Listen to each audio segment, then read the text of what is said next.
Maayos naman ang trabaho mo, malaki din naman ang sinasahod mo, at may kompleto ka pang benefits. Bakit?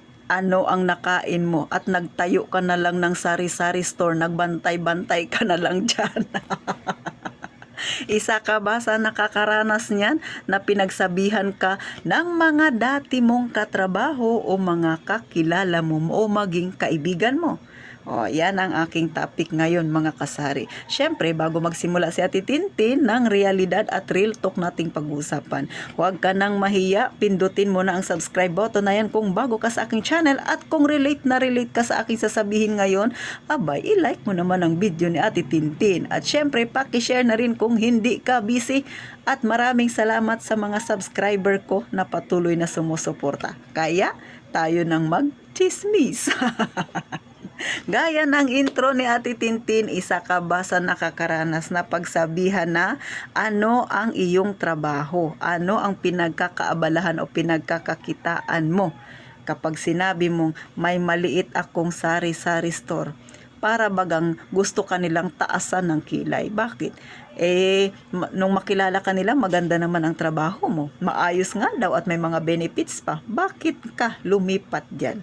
Iniisip kasi nila mga kasari, ito realidad. Pagka sinabi mo na ang yung pinagkakakitaan ay maliit na sari-sari store, iniisip nila maliit ang kita o kaya walang kita, walang pera. Kasi nga, sari-sari store. Pero pag sinabi mo sa kanila, ako ay may tindahan at medyo may kalakihan, aba, big time yan sa paningin nila.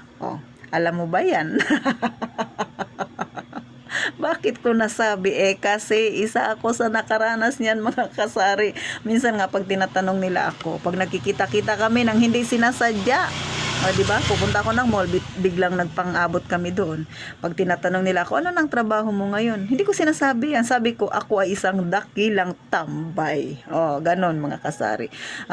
Nagtatawanan sila, pero sa akin normal lang, hindi big deal sa akin. Bakit?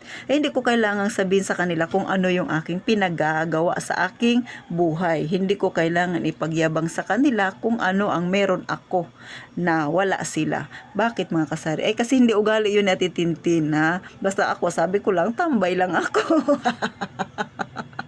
Sa totoo lang, itong channel ko na ito, mga kasari, halos lahat ng nag-subscribe sa akin ay hindi ko kakilala mula sa taga-ibang lugar.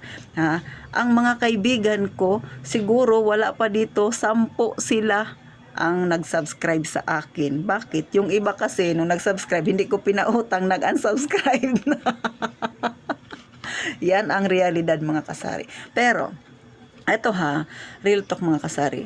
Sa mga nakakaranas dyan na napagdaanan ko, huwag kayong panghinaan ng loob. Kasi hindi naman yan totoo. Bakit? Ako mismo magpapatunay na ang sari-sari store na kagaya sa akin na maliit kung ituring nila, abay may pera dito mga kasari. At hindi lang basta pera. Kung magaling kang humawak ng pera ng iyong maliit na tindahan o sari-sari store mang ituring nila, makakaipon ka rin. Bakit? Ranas ko yan. Ako nga 4 na taon pa lang ako nagtitindahan. Pero kung iisa-isahin ko yung aking naipon, kung iisa-isahin ko yung mga napundar ko at yung mga nawala ko pang pera, malaki-laking halaga na rin yun na nagmula lang dito sa aking maliit na tindahan. Kaya masasabi ko na yung mga sinasabi nila na sari-sari store lang pala yung walang pera, mahina. Mahinang nila lang. Huwag kang maniwala. Kasi ang sari-sari store, dyan may pera. Araw-araw kang may pera. Pero syempre, kailangan galingan mo sa paghawak o pagmanage ng iyong maliit na negosyo para hindi yan bumagsak sisi. Kaya kung ikaw ay nawawala ng pag-asa dahil nararanasan mo minsan ang tindahan ay may katumalan, totoo naman talaga. Wag ganon sisi. Wag kang mawalan ng pag-asa. Kasi ang buhay natin, minsan nasa baba, minsan nasa taas. Pero syempre manatiling positibo. Dahil ngayon ay linggo, kaya yan ang sasabihin ko sa iyo. Maging positibo ka. Higit sa lahat, ipag-pray mo ang iyong munting negosyo, mga kasari. Hindi ako nahihiya na from gwardiya, tapos ngayon ako ay meron ng maliit na sari-sari store. Bakit? Nung gwardiya ako, aaminin ko mga kasari na malaki naman din ang kinikita ko doon. Lalo na sa mga benefits, lalo sa SSS mga kasari. So kung ikukumpara ko yung SSS ko ngayon na hinuhulugan, mas malaking dihamak noong ako ay nagtatrabaho. Kasi doon sa mining na pinanggagalingan ko, ang SSS ko doon, kapag ang isang empleyado, ang isang gwardiya doon, kapag naghulog ka, kinaltasan ka ng 600 sa SSS mo, papantayan niya ng agency mo. So, 600 din ang ihuhulog ng agency, which is meron ka ng 1,200. Si mining, papantayan niya rin yan ng 600 din. So, magiging 1,800 ang iyong SSS buwan-buwan na nahuhulog sa iyong contribution, mga kasari. So, malaki. Kumpara mo ngayon sa akin, ang hulog ko sa SSS ko, 700 lang. Kasi, shoulder ko mag-isa yun, mga kasari. Hindi katulad nung ako'y nagtatrabaho pa. So, yun yung siguro yung pwede kong ipagmalaki, na mas malaki talaga yung mga benefits na naihuhulog. Kumpara sa ngayon na ako ay nagsasarili na sikap para mahulugan ko yung mga benefits na yung mga kasari. Pero sa totoo lang, mas masaya kasi ako ngayon sa ginagawa ko. Doon sa trabaho, oo, kahit papaano may malaki din namang sinasahod kasi 12 oras kami doon, pero patay na patay talaga ang pakiramdam ko doon kasi mga kasari, ang shifting namin doon ay 6 ng umaga to 6 ng hapon. So 12 oras kang magtatrabaho. Ang kapalitan mo ay alas 6 din ng gabi hanggang alas 6 ng umaga. So dalawa lang kayo magpapalitan. Ngayon, pag kayang kapalitan mo na yan ay umabsent, automatic magbe 24 oras ka.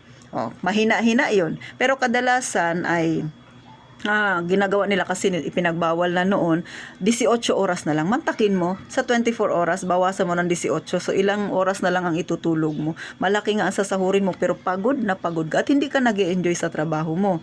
Lalo na ako, na yung aking ginudyutihan, ako ay nasa gate, so daanan ng mga tao yun, labas-pasok. So, mayroong curfew doon, yung mga hindi taga-loob, hindi mga taga-town side, so bawal nang pumasok sa itinakdang oras. So, marami akong nakakaaway. So, yun din yung pinakaayaw ko doon. Nagkakaroon ako ng kaaway, which is hindi ko naman siya ugali, ang mga kasari. Kaya, hindi na ako masaya sa aking trabaho, na pag-isipan ko na mag-resign at magtayo na lang ng aking maliit man na negosyo sa paningin nila. Pero alam ko, mas masaya ako dito. Kasi nga, ito yung puso ko. Ito na yung matagal kong gusto. Pero, sa totoo lang, kapag nagtayo ka ng negosyo, kailangan ikaw ay masikap din, matyaga. Wag kang hindi pwede yung mainipin ka. Kasi kailangan tiyagaan mo 'yan. Katulad ako, nagumpisa ako noon, nabebentahan lang ako ng 500 sa isang araw, nag 700, nag 800, nag 1,000, minsan balik na naman sa 600. So tiyaga 'yan, naranasan ko 'yan, mga kasari. Tapos naranasan ko rin na ang aking tindahan ay talagang nag 50-50. So muntik nang magsarado yung aking tindahan. Pero syempre, kapag ito yung gusto mo, gagawa at gagawa ka ng paraan para muling ibangon yung iyong negosyo. Kaya ako mismo sa sarili ko, ako ang magpapatotoo sa'yo na ang sari-sari store may pera dyan. Magaling ka lang humawak, magkakaroon ka ng malaking savings. Magaling ka lang humawak, mapapaunlad mo ang iyong tindahan. Kaya wag kang maniwala dyan sa kanila. Ako nga, lagi ko sinasabi, tambay lang ako eh. Ano naman ngayon, hindi ko naman kailangang ipaliwanag sa kanila kung ano yung mga pinagagawa ko araw-araw. So, paano sa mga nawawala ng pag-asa dyan? Dahil naranasan din ito, mga kasari, yung nilulook down ka ng mga kaibigan mo daw na sinasabi. Daw, kaibigan mo sila, pero kung makatingin sa iyo, wagas, diba? Hayaan mo na. Patunayan mo na lang, hindi mo kailangang magsalita. So, hanggang dito na lang mga kasari. Gaya nga ng palagi kong sinasabi, mag-iingat tayong palagi, mga kasari.